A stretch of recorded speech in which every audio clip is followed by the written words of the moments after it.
Hi guys, welcome back to our channel. ఈరోజు మేముండే ఏరియాలో అమ్మవారి ఘటాలు ఊరేగింపు. సో దానికైతే నేను నైవేద్యాలు ప్రిపేర్ చేస్తున్నా.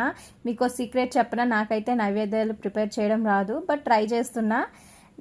సో నాకైతే ఏం నైవేద్యాలు పెట్టాలో తెలియదు. సో నేనైతే పక్కన ఉండే ఆంటీ వాళ్ళని అడిగితే చెప్పారు పప్పన్నం, గోధుమ పిండట్టు ఇవే, ఎందుకంటే చల్లదనం కోసం అన్నారు. సో నేనైతే ట్రై చేశానండి. సో మీకు ఏమైనా తెలిస్తే కామెంట్ చేయండి.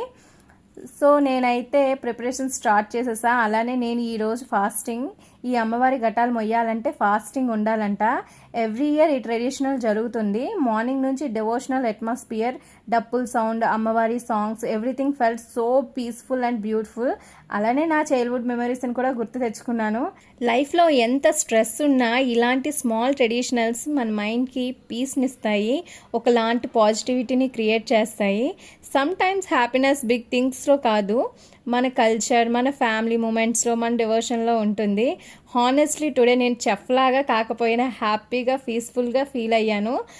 ఫైనల్లీ నైవేద్యాలు ప్రిపేర్ చేశాను. సో వాటిని తీసుకొని కిందకి వెళ్ళాను, అమ్మవారిని దర్శించుకున్నాను. ఇంతలోగా అమ్మవారి ఘటాలు వచ్చేసాయి.